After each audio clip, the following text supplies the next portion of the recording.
श्री शिवाय नमस्तुभ्यम। हर हर महादेव। दोस्तों 23 अगस्त 2024 शुक्रवार को पड़ रही है भाद्रपद पंचमी तिथि। दोस्तों ये जो पंचमी है भाद्रपद महीने में पड़ने वाली सबसे बड़ी पंचमी है, क्योंकि यह भाद्रपद के दिनों में पड़ रही है।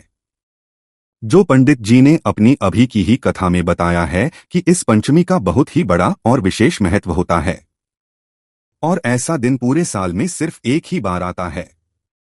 और दोस्तों आप सभी लोग जानते हो कि पंचमी का अगर सबसे बड़ा कोई उपाय है तो वो चावल के दाने वाला उपाय है।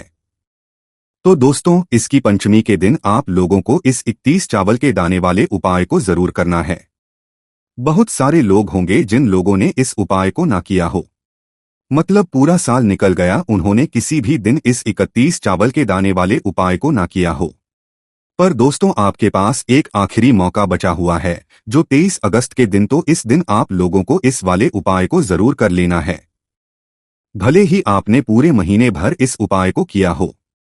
पर अगर आपने इस महीने की पंचमी के दिन अगर इस वाले उपाय को कर लिया तो आपको इस उपाय को करने का वो फल मिलेगा जिसकी आपने कभी कल्पना भी नहीं करी होगी। इसीलिए आप लोग इस वाले उपाय को एक बार जरूर कर लेना, ताकि आप लोगों के हाथ से यह मौका ना जा सके और आपको इस उपाय को करने का फल मिल सके। दोस्तों यह उपाय पंडित जी ने अपनी अभी की ही श्री शिव महापुराण की कथा में बताया है, जिस उपाय को आज हम आपको बहुत अच्छे से समझाने वाले। इस वीडियो को देखने के बाद इस उपाय को समझने के लिए आपको कोई और वीडियो को देखने की जरूरत नहीं पड़ेगी। तो चलिए दोस्त उपाय को शुरू करते हैं। देखिए ये इस भाद्रपद महीने की शुक्रवार पंचमी के दिन ये इतना खास होता है, इतना महत्वपूर्ण होता है। देखा गया है कभी कभी बड़े बड़े पूजा पाठ अनुष्ठान से जो मनोकामना पूर्ण नहीं होते, वो भाद्रपद महीने के दिन एक छोटे से उपाय करने से ही आपकी मनोकामना पूर्ण हो जाती है।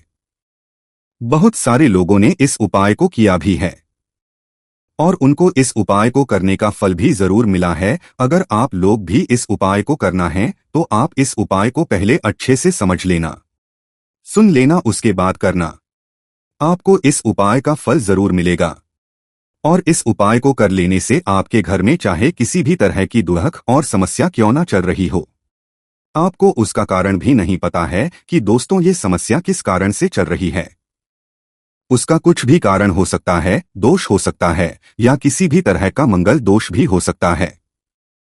तो इस दिन आप लोगों को यह वाला उपाय कर लेना है। यह एक ऐसा उपाय है जिस उपाय को अगर किसी विशेष दिन पर किया जाए तो दोस्तों उस विशेष दिन का जो है वह तो हमें मिलता ही मिलता है, पर हमने उस दिन पर इस उपाय को किया है तो हमें उससे भी बड़ा फल मिलता है, और फल बहुत जल्दी मिलता है, क्योंकि आप इस उपाय को बहुत ही बड़े और विशेष दिन पर कर रहे हो। तो चलिए अब उपाय के बारे में बात करते हैं। उससे पहले आप लोगों को यह जानना आवश्यक है कि आखिर यह उपाय किस समय करना है, किसको करना है और कैसे करना है। तो चलिए हम आपको वीडियो में एक एक करके बता देते हैं। लेकिन उससे पहले अगर आप लोग हमारे चैनल पर पहली बार आए हैं या फिर मेरी आवाज पहली बार सुन रहे हैं तो हमारे चैनल को सब्सक्राइब जरूर कर लेना, और इस वीडियो को लाइक करके कमेंट बॉक्स में श्री शिवाय नमस्तुभ्यम ओम नमः शिवाय जरूर टाइप कर देना। तो दोस्तों इस 38 चावल के दाने वाले उपाय को हमें इस पंचमी के दिन कैसे करना है, किसको करना है, किस समय करना है और कहां पर करना है, ये सारे सवालों के जवाब आपको इस वीडियो में मिल जाएंगे। और जो ये देखेगा दोस्तों उसको 31 चावल के दाने वाला उपाय जरूर करना चाहिए, क्योंकि इस दिन एक चावल के दाने का भी बहुत ही बड़ा और विशेष महत्व होता है। और जब बात आ जाए 31 चावल के दाने की तो ये पे सुहागा वाली बात हो जाती है, और ये एक बहुत ही बड़ा उपाय हो जाता है इस पंचमी का। तो अब दोस्तों इस 21 चावल के दाने वाले उपाय को आखिर करना किसको है, सबसे पहले हम लोग वो बात जान लेते हैं। तो देखो घर की जो बड़ी माताएं बहनें होती हैं, माताओं बहनों में से कोई भी एक बड़ी माता बहन इस वाले उपाय को कर सकती है। और दोस्तों अगर आप चाहे तो अपने घर में से सभी सदस्यों को भी इस उपाय को करवा सकते हैं। अब किसी व्यक्ति की खुद की कोई मनोकामना है, खुद की कोई दुख और परेशानी है जो कि वह अपने लिए ही करना चाहता है इस वाले उपाय को, तो वह खुद अपने लिए भी कर सकता है। बाकी अगर कोई घर में से ऐसा है जो कि अपने पूरे घर परिवार की सुख और शांति के लिए ये वाला उपाय करना चाहता है तो दोस्तों वह भी कर सकता है, उसमें भी कोई दिक्कत वाली बात नहीं है। कहने का मतलब है कि इस उपाय को हर एक सदस्य भी सकता है। और पूरे घर परिवार के सदस्य के लिए घर की बड़ी माताओं बहनों में से कोई एक माता बहन भी कर सकती है। माताएं बहनें अगर घर में उपस्थित ना हो या वो यह वाला उपाय ना कर पा रही हों तो फिर घर का कोई बड़ा सदस्य भी इस 21 चावल के दाने वाले उपाय को कर सकता है। चाहे फिर वह पुरुष ही क्यों ना हो, उसमें कोई भी दिक्कत वाली बात नहीं है। अब दोस्तों, इस 21 चावल के दाने वाले उपाय को हमें करना कहाँ पर, हमें इसे जी के मंदिर में जाकर करना है। बहुत सारे लोग प्रश्न करते हैं, हर एक उपाय को करते समय क्या हम इस उपाय को घर पर कर सकते हैं? तो इस वाले उपाय को आप घर पर नहीं कर सकते हो। इस वाले उपाय को करने के लिए आपको शिव जी के मंदिर ही जाना पड़ेगा। उसके बाद में दोस्तों जो अगला प्रश्न निकल कर आता है वो यह आता है इस उपाय को लेकर कि आखिर इस उपाय को हमें किस समय करना है, सुबह के समय करना है कि शाम के समय करना है? तो देखो, वाले उपाय को आप लोग सुबह के समय भी कर सकते हो और शाम के समय काल में भी कर सकते हो। अब अगर आप पूछो कि दोस्तों सबसे उत्तम समय कौन सा रहेगा इस 31 चावल के दाने वाले उपाय को करने का, तो हम आपसे बस यही कहेंगे कि इस उपाय को आप सुबह के समय करेंगे तो ज्यादा बेहतर होगा। बाकी अगर प्रदोष काल शाम के समय भी करेंगे तो भी अच्छा होगा, उसमें कोई भी दिक्कत वाली बात नहीं है। तो अब दोस्तों जो अगली सबसे बड़ी और महत्वपूर्ण बात आती है वो ये है कि सुबह अगर हम उपाय को करेंगे तो हमें कितने बजे से लेकर कितने बजे तक के बीच में करना है, और शाम के समय प्रदोष काल में करेंगे तो हमें कितने बजे से लेकर कितने बजे के बीच में करना है। तो देखो, सुबह जितनी जल्दी हो सके आप उपाय को करने की कोशिश करना। बाकी अगर किसी कारणवश लेट भी हो जाओ, थोड़ी देर भी हो जाए, तो 10 या 11 बजे तक भी आप उपाय कर लेना, पर 12 बजे से ज्यादा देरी ना हो, इस बात का ध्यान रखना। उसके बाद में दोस्तों अगर शाम के समय प्रदोष काल की बात करें, प्रदोष काल का जो समय होता है वो शाम के 6 बजे से शुरू हो जाता है। मतलब शाम के 6 बजे से लेकर 7 बजे के बीच का जो समय होता है ये समय प्रदोष काल का समय होता है। पर अभी जो चल रहा है इस मौसम में जो है शाम बहुत देरी से होती है, तो आप इस उपाय को 7 या 8 बजे के बीच में भी कर सकते हो। मतलब शाम के 6 बजे से रात 8 बजे के बीच में आप कभी भी इस उपाय को कर सकते हो, उसमें कोई भी दिक्कत वाली बात नहीं है। अब दोस्तों यहाँ पर इस उपाय को लेकर एक और सबसे बड़ी बात ये निकल कर आती है कि इस 31 चावल के दानों को हमें लेना कहाँ से होता है, और हमें इस उपाय को करने के साथ में क्या और कुछ भी सामग्री ऐसी है जो शिवजी के मंदिर लेकर जानी पड़ी रहती है।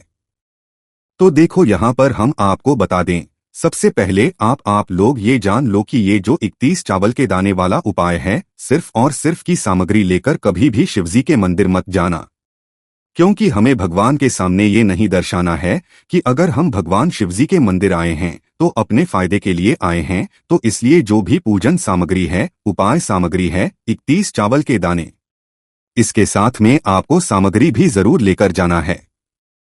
देखो, अगर सुबह के समय उपाय कर रहे हो तो सीधी सी बात है, 1 लोटा जल तो आप लेकर जाओगे ही जाओगे। वही 1 लोटा जल अगर मिट्टी का जल बहुत अच्छा रहेगा। मिट्टी का जल कैसे बनाया जाता है इसके लिए हमने पहले से बहुत सारी वीडियोस बना दी है। आपके पास इस दिन एक आखिरी मौका रहेगा मिट्टी का जल शिवाजी पर चढ़ाने का, और उपाय को करने का बहुत बड़ा आपको इस दिन फल मिलेगा। तो इसीलिए इस दिन हो सके तो दोस्तों मिट्टी का जल चढ़ाना तो अपने साथ में कम से कम 1 लोटा जल तो आपको लेकर जाना ही जाना है। अगर मिट्टी का जल नहीं है तो घर का जल भी आप इस्तेमाल कर सकते हो। इसके अलावा जो पूजन सामग्री है, देखो 31 चावल के दाने ये अलग आपके रहेंगे और जो आपकी पूजन सामग्री रहेगी वो अलग रहेगी। पूजन सामग्री में आप जो भी चीज लेकर जाना चाहे वो लेकर जा सकते हैं। एक बेलपत्र भी लेकर जा सकते हैं, उसमें कोई भी दिक्कत वाली बात नहीं है। अगर हम बात करें शाम के समय की तो शाम के समय शिव जी पर जल नहीं चढ़ता है, इसीलिए शाम के समय आप लोग एक दीपक तैयार कर लें जो कि गोलबत्ती का आटे शुद्ध देसी गाय का घी का होगा, है ना। इस बात का आप लोगों को ध्यान रखना है, और इस दीपक को आपको घर से जलाकर नहीं लेकर जाना है, भगवान शिव जी के मंदिर में जाकर ही जलाना है। इस बात का भी आप लोगों को ध्यान रखना है। अब दोस्तों यहाँ पर हमें इस बात को समझना है कि ये 31 चावल के दाने हमें लेना कहाँ से है। क्या हमें दुकान से ले आना है या हमें अपने घर से लेना है या कहाँ से लेकर आना है और कौन से चावल लेना है, क्योंकि चावल भी बहुत के होते हैं। तो देखो, इन सभी सवालों के जवाब आप लोग एक बात में सुन लो कि दोस्तों ये जो उपाय है, इस उपाय में आपको ये नहीं देखना है कि दोस्तों कौन से चावल है कौन से चावल नहीं है। बस जो भी चावल ले रहे हो वो चावल का दाना सबूत होना चाहिए, मतलब साबुत होना चाहिए, टूटा हुआ नहीं होना चाहिए, कटा पीटा नहीं होना चाहिए।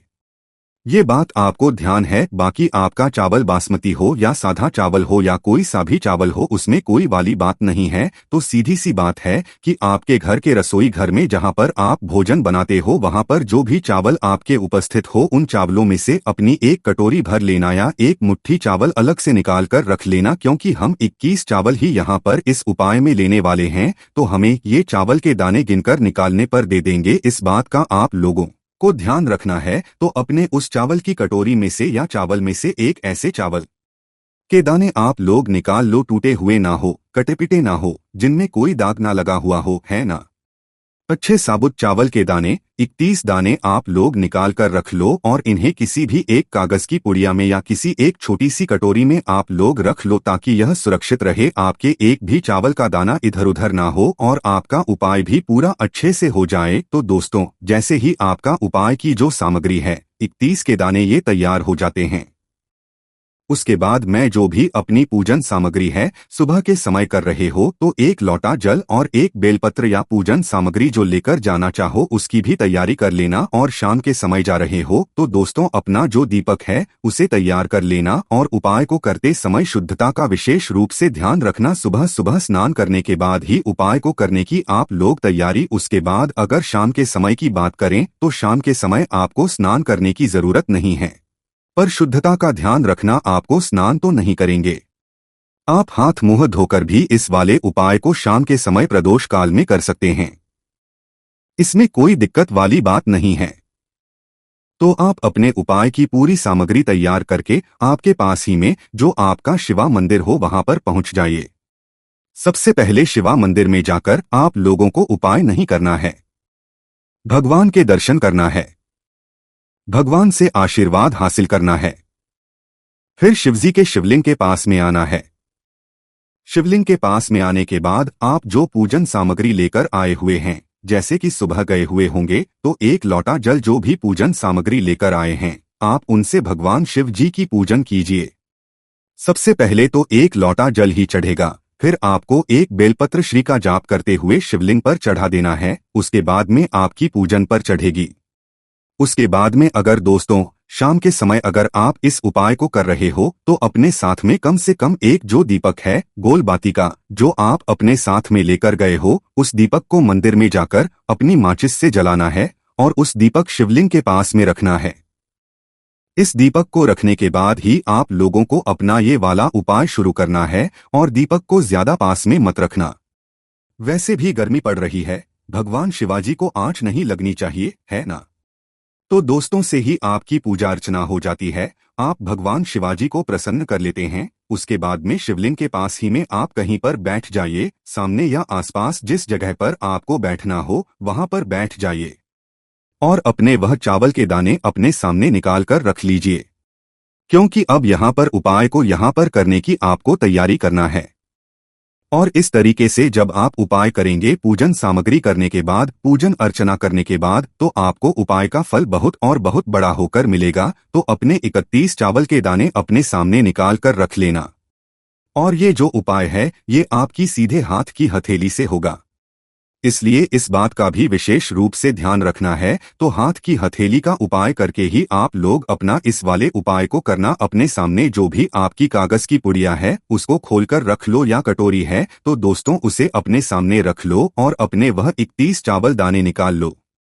उसके बाद में दोस्तों अब आपको क्या करना है कि शिवलिंग आपके सामने होगी, तो आपने वह 21 चावल के दाने एक एक करके जहां पर आपने बेलपत्र चढ़ाया है, आपको शिव जी के शिवलिंग के ऊपर चढ़ाना है। कहां पर चढ़ाना? शिवलिंग के ऊपर चढ़ाना है और कहीं पर भी नहीं चढ़ाना है। आपको अपने हथेली से शिवलिंग के ऊपर चढ़ाना है, भले ही फिर वो अपने आप जलाधारी पर गिर जाएं, यह मतलब वहीं पर गिर जाएं, उसमें दिक्कत वाली बात नहीं है, पर आप चढ़ाओ शिवलिंग के ऊपर ही। तो आपको क्या करना है, अपना पहला चावल का दाना उठाना है, श्री शिवाय नमस्तुभ्यम बोलना है और शिवलिंग पर चढ़ा देना है। इसी तरीके से दूसरा चावल का दाना उठा है, शिवलिंग पर चढ़ाना है और मंत्र बोल देना है। और फिर तीसरा चावल उठाना है, श्री शिवाय नमस्तुभ्यम बोलना है और चढ़ा देना है। इसी तरह से आपको पूरे 31 चावल के दाने एक एक करके जी के शिवलिंग के ऊपर चढ़ाना है और भगवान से प्रार्थना करते जाना है। मतलब प्रार्थना तो आपको आखिरी में करना है, पर हर एक चावल के दाने को चढ़ाते समय श्री शिवाय नमस्तुभ्यम हमको जरूर बोलना है। उसके बाद ही में ये चावल का दाना शिवलिंग के ऊपर आपको चढ़ाना है। जैसे ही आपके 31 चावल के दाने शिवलिंग के ऊपर जाते हैं, तो दोस्तों उसके बाद आपको क्या करना है, भगवान से अपनी मनोकामना बोलना है। मनोकामना भी कब बोलना है, जब आपका 31 चावल का दाना आपके सीधे हाथ की हथेली में हो और आप उसे चढ़ाने के लिए जा रहे हो। श्री शिवाय नमोस्तुभ्यम बोलकर उस आखिरी चावल के दाने को शिवलिंग के ऊपर चढ़ा देना और भगवान से फिर अपनी वह मनोकामना बोल देना, जिस मनोकामना के लिए आप लोग अपना यह वाला उपाय कर रहे हो, जिस भी दुख और परेशानी के लिए आप लोग अपना यह वाला उपाय कर रहे हो। उसके बाद में जैसे ही आप अपनी मनोकामना बोल देते हो, आपका यह वाला उपाय पूरा हो जाता है। पर दोस्तों उपाय को करने के बाद आप लोगों को 2 मिनट शिव जी के मंत्र का जाप जरूर करना है और मंत्र का जाप करने के बाद भगवान से एक और बार प्रार्थना करना है अपनी मनोकामना के लिए या अपनी जो भी दुख और परेशानी है उसके लिए। इसके बाद में आप लोग भगवान को देखकर भगवान से प्रार्थना करके उनसे आशीर्वाद लेकर वहां से उठ सकते हैं और अपने घर पर जा सकते हैं। बस दोस्तों यहाँ पर ये वाला उपाय पूरा हो जाता है। इस तरीके से जो भी व्यक्ति छोटी छोटी चीजों का ध्यान हुए इस 31 चावल के दाने वाले उपाय करेगा, निश्चित सी बात है उसे उसकी मनोकामना जल्द ही पूर्ण होगी और जो भी दुख और परेशानी है वो भी बहुत ही जल्दी दूर होंगे।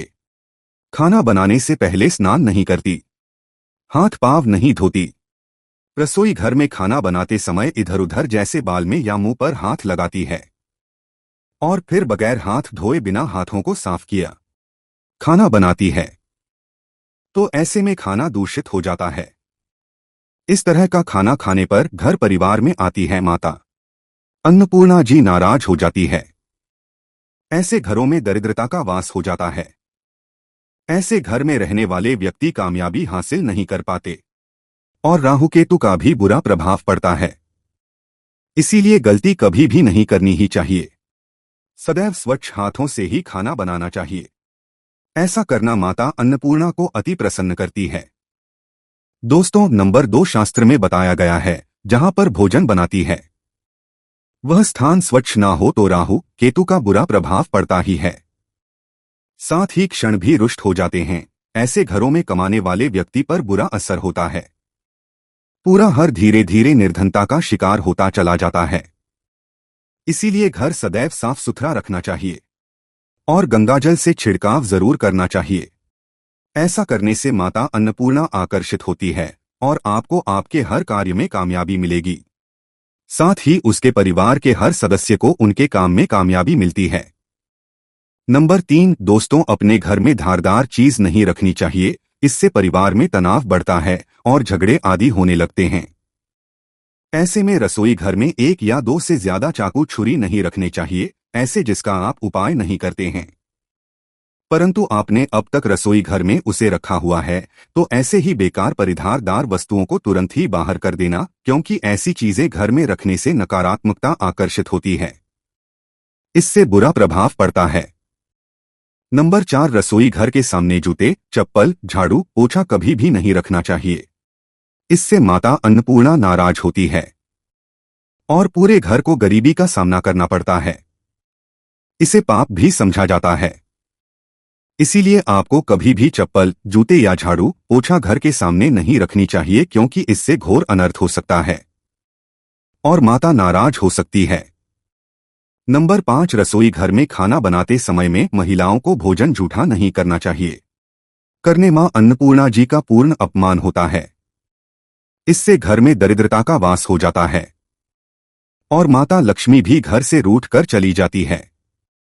बहुत सी महिलाएं खाना बनाते समय खाने में नमक या मसाले चेक करने के लिए भी खाने लगती हैं। ऐसा नहीं करना, शुभता का ख्याल रखें। और खाना बनाते समय पूरे खाने को कभी भी झूठा ना करे, क्योंकि ऐसे में उनका अपमान समझा जाता है। घर की सुख शांति भंग हो जाती है। इसीलिए खाना बनाएं तो सबसे पहले आप खाने को थोड़ा कहीं पर चढ़ा दें, थोड़ा सा किसी को खिला दें, तब भी आप भोजन छंट सकते हैं। नंबर 6, अगर बार बार आपके भोजन में बाल निकल आते हैं, इसे आप मामूली ना समझें।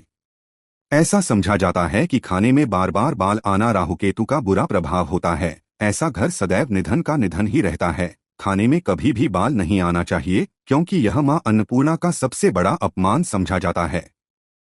ये घोर अनर्थ जाता है। ऐसे में शुद्धता भी भंग हो जाती है और परिवार को भयंकर बीमारियों का सामना करना पड़ सकता है। ये भूल कर भी ना करें। और खाना बनाते समय सदैव औरतों को अपने बाल बांधकर ही खाना बनाना चाहिए। दोस्त, वास्तुशास्त्र के अनुसार कुछ वस्तुएं ऐसी है जो रसोई घर में बिल्कुल भी नहीं रखनी चाहिए। इन्हें रखने से परेशानियों में वृद्धि भी होने लगती है। नंबर 1, शीशा। घर को सुंदर रखने के लिए कुछ लोग किचन में शीशा लगा देते हैं, परंतु शास्त्र की माने तो रसोई घर में शीशे का उपाय नहीं करना चाहिए। ऐसा इसलिए कि क्योंकि किचन में चूल्हा अग्नि देव का सूचक समझा जाता है। अगर शीशे में अग्नि का प्रतिबिंब दिख जाता है तो घर में अशुभ समझा जाता है। इसके कारण घर में कलह क्लेश बढ़ाने लगते हैं। इसी के साथ साथ घर की आर्थिक स्थिति भी बिगड़ने लगती है। तो यह गलती ना करें। नंबर 2, गुंथा हुआ आटा। कई बार महिलाएं किचन में रोटी बनाने को गुंथा हुआ आटा या बचा हुआ आटा फ्रिज में छोड़ देती हैं और सुबह उसी का उपाय रोटी बनाने के लिए करती है। वास्तु के अनुसार ये सही नहीं होता। रसोई घर में गुंथा हुआ आटा रखने से शनि और राहु का नकारात्मक प्रभाव पड़ने लगता है। इसी का से जीवन में अनेक तरह की समस्याएं होने लगती है।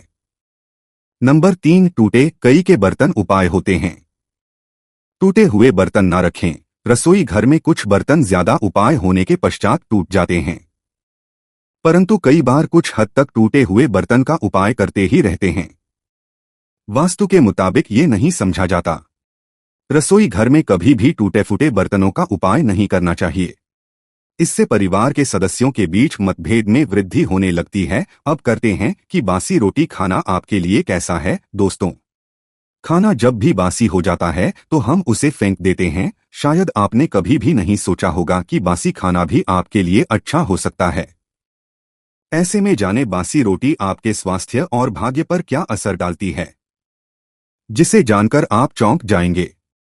दोस्तों, आपको बता दें कि बासी रोटी पाचन तंत्र के लिए चमत्कार से कम नहीं है। बासी रोटी तन को दुरुस्त बनाती है। रोटी में फाइबर की प्रचुर मात्रा पाई जाती है। खाने में फाइबर की पाचन में सहायता करती है। बासी रोटी से पेट फूलने की समस्या, गैस की समस्या और कब्ज की समस्या से राहत मिल सकती है। इसीलिए दोस्तों, बासी रोटी आपके लिए वरदान है। इसका उपयोग करें। वहीं अगर शास्त्रों की माने तो भोजन वैसे तो ताजा ही खाना चाहिए, परंतु जब तक भोजन खाने लायक है, खराब ना हुआ हो तो उसे कभी फेंकना नहीं चाहिए, क्योंकि यह भोजन का अपमान है। ऐसे में जो व्यक्ति बासी भोजन को फेंकता नहीं है और उसे ग्रहण करके सम्मान देता है, तो ऐसे मां अन्नपूर्णा सदैव प्रसन्न रहती है। परंतु इसमें एक बात का ध्यान देना बहुत ही आवश्यक है। बासी रोटी को जब भी आप खाएं या छोटे बच्चों को दे तो पहले आप उसे चेक जरूर कर ले। अगर बासी रोटी में से रेशो निकल रही है तो आपके बच्चे की जान जा सकती है या आप बीमार भी पड़ सकते हैं। बासी रोटी भले ही किसी चमत्कार से कम ना हो, परंतु लंबे समय तक बासी रोटी घर में रखना घर के समान मानी जाती है। इसीलिए रेशियो रोटी कभी भी ना खाएं। अब दोस्तों, आपको पूज्य गुरुजी द्वारा बताया गया उपाय बताने जा रहे हैं। प्रभावशाली चमत्कारिक उपाय है जो कि आपकी किस्मत को चमका देंगे। आपको लाभ शुरू करते हैं। दोस्तों, परंपरा में गाय, गंगा और गायत्री का बहुत ज्यादा धार्मिक महत्व है। मान्यता है गौ माता के शरीर पर 33 कोटि देवी देवताओं का वास होता है। गौ माता की पूजा करने वाले जातक पर इन सभी देवी देवताओं की कृपा बरसती है। गौ सेवा न केवल इस जन्म के बल्कि पूर्व के भी दोष दूर हो जाते हैं। हर एक सुबह जब आपके घर में भोजन बनाना प्रारंभ हो तो सबसे पहले बनाई गई रोटी को आप गौ माता के नाम से निकाल दें और भोजन कर पूर्व गौ माता को इस रोटी को खिलाएं। अगर संभव हो तो काली गाय को खिलाएं। ये भी काली गाय ना मिले तो सफेद गाय को भी आप खिला सकते हैं। आपको बता दें कि गाय को आप भी रोटी बनाएं, प्रतिदिन ताज़ी रोटी ही बनाएं। गाय को आपने रोटी बनाई है तो कोशिश करें कि उस रोटी को आप तुरंत ही गाय को दे दें। अगर आप उस रोटी को रख देंगे और उस रोटी को अगले दिन देंगे तो वह रोटी बासी मानी जाएगी। गाय को कभी भी रोटी ना दें, इससे घर में नकारात्मक ऊर्जा वास करती है और जो भी काम आपके बनने वाले होंगे वह काम भी आपके बिल्कुल भी नहीं बनेंगे। इससे आपके घर में सदैव दर्द देवता का वास रहेगा और आप जिस भी काम उस काम में आपको सदैव ही हाथ लगेंगे। इसलिए कोशिश करें गाय को रोजाना ताज़ी रोटी बनाकर खिलाएं और रोटी को बिल्कुल ना रखें, उसी रोटी गाय को ना दें और साथ ही साथ सड़ी गली चीजें गाय को नहीं खिलानी चाहिए। घर में कोई फल कोई सब्जी है सो जाए तो लोग क्या करते हैं, गाय को देते हैं। नहीं, ऐसा नहीं करना चाहिए। ऐसा करने से अगर आप गाय खिलाते हैं तो और आप आपके भाग्य बन जाते हैं। आप बिल्कुल चीजें गाय को ना खिलाएं और साथ ही साथ अब आटे की 11 लोहिया बनाकर उनके ऊपर हल्दी लगाएं, इसके बाद को खिलाएं। हर एक लौ को खिलाते समय गाय के सिंघों पर आप हाथ फेरें, पीठ पर हाथ फेरें, मस्तक पर हाथ फेरे रहे हैं। माता गाय के अब चरणों का स्पर्श करें। दोस्तों, ऐसा करने से आपके समस्त काम बनने लगेंगे। जो दो का समय चल रहा है वे भी खत्म। आपके जीवन में खुशियां ही खुशियां होंगी और एक बार आप बार गाय की परिक्रमा भी कर ले तो आपके समस्त काम होंगे। और साथ ही साथ आप गाय को जब भी रोटी दे, रोटी पर या तो आप थोड़ी हल्दी लगा ले या थोड़ा गुड़ रख ले। अगर गुड़ ना हो तो आप थोड़ा घी रख सकते हैं। दोस्तों, गाय को कभी भी सूखी रोटी ना खिलाएं। सूखी का मतलब गाय को रोटी खिलाएं, उस पर कुछ ना कुछ रखकर खिलाएं। हल्दी रख ले, गुड़ रख ले, मिश्री घी या जो भी रख ले, मतलब खाली नहीं है। करने मात्र से आपके जीवन के सभी दुख दर्द समाप्त हो जाएंगे। चीजों का दान करने से बहुत सारे ग्रहों को कंट्रोल किया जा सकता है। जनरल में रोजमर्रा की जिंदगी में जैसे हम कहते हैं गाय को रोटी देना, इससे किसी को भी पितृदोष से मुक्ति चाहिए तो गाय को रोटी दीजिए। काम में बार बार बाधाएं आती हैं और संतान सुख में कठिनाई आती है, धन संबंधी परेशानियां होती हैं, इसमें बहुत दूर तक पितृगण अगर नाराज हो तो इस तरह की चीजें आपके जीवन में होती हैं। और पितृकों के लिए ही कहा जाता है कि अमावस्या के दिन या तो चावल की खीर में रोटी डालकर के घर की छत पर कौवों को खिलाइए, किसी भी गरीब आदि को भोजन कराएं। इससे आपके जीवन के बहुत सारे पितृगण पितृ दोष तो दूर होते ही है, बाकी भी बाधाएं दूर होती है। विष्णु पुराण के तीसरे अंश में बताया गया है 12वें अध्याय में कि कोई भूखा व्यक्ति द्वार पर अगर आ जाए तो उसे भरपेट रोटी जरूर खिलानी चाहिए, इससे प्रसन्न होते हैं। अन्न धन की कमी नहीं होती है, मनुष्य को परलोक का सुख मिलता है। दोस्तों, रोटी से भूख नहीं मिटाती, हमारे सोए हुए भाग्य को भी जगाती है। लेकिन बहुत से लोग रोटी के यूज करने के गुणों को नहीं जानते, इसलिए इसका लाभ नहीं उठा पाते। तो चलिए आज मैं आपको बताऊंगी कि रोटी से आप कैसे अपनी किस्मत चमका सकते हो, वो भी खास बासी रोटी का उपाय बताऊंगी जिससे आप किसी से भी बात मनवा सकते हैं, जिसे तंत्र अपनी में वशीकरण भी कहते हैं। और ये बहुत ही आसान होता है, कोई भी गलत नहीं होता है। बस इसमें ये बात करते हैं कि किस तरह से आप सही तरीके से अपने पति या पत्नी को जो रूठ गए हैं, मान नहीं रहे हैं, इस तरह से आप उनको बनाकर के वापस ला सकते हैं। सबसे पहले ग्रह दोषों की बात करेंगे तो शनि, राहु और केतु को पाप ग्रह कहते हैं और इनकी दशा से प्रायः हर तीसरा व्यक्ति पीड़ित है। और इन तीनों अशुभ फलदायी ग्रहों को एक साथ अगर आप बना करके चलना चाहते हैं तो सबसे आसान तरीका है रोटी में सरसों तेल लगाकर काले कुत्ते को शनिवार के दिन खिलाइए। रोज खिला सकते हैं तो बहुत ही अच्छा है। काले कुत्ते हैं तो 2 रंग का या दूसरे रंग के भी कुत्ते को खिला सकते हैं। ये सभी चीजें ग्रह दोष आपके जीवन से दूर होती है। नजर दोष हो, किसी ने कुछ किया धरा हो, किसी ने बांध दिया हो, भूत प्रेत आदि का साया पड़ा हो, जो भी मानते हैं ये अननेचुरल चीजों में वो सभी को केतु ग्रह से संबंधित समझा जाता है। और कुत्ते को भी क्या मानते हैं हम, केतु ग्रह से संबंधित होता है। इस कारण अगर आपको रोटी खिलाते हैं तो आपके ये सभी तरह के ग्रह दोष दूर करने में सहायक समझा गया है। आप देखते होंगे घर में जब भी छोटा बच्चा रोता है और आपको लगता है कि उसको नजर लग गई, ठीक से खाना नहीं खा रहा है, तो भी आपको रोटी का उपाय करना चाहिए। कहते हैं कि एक रोटी ले लीजिए और उस पर एक गुड़ का टुकड़ा रख दीजिए, इससे लपेट बच्चे के ऊपर से 3 बार आपको घड़ी की उल्टी दिशा में घुस जाए और रोटी को गुड़ सहित आपको किसी को खिला देना चाहिए। आग बच्चा बिल्कुल चुटकियों में बहुत चेंजेस आ जाते हैं, और नहीं तो 2-3 बार कीजिए उपाय, अपने आप बच्चा ठीक होने लगता है। ये उपाय आपको आगे मैं जो बताऊंगी ये जरूर करना चाहिए, आप देखेंगे किस तरह से ये एक रोटी आपके जीवन से समस्याओं को जड़ से उखाड़कर फेंकेगा। और ये उपाय आप कैसे करेंगे, कब करना है, ये आपको ध्यान से जरूर सुन लेना है।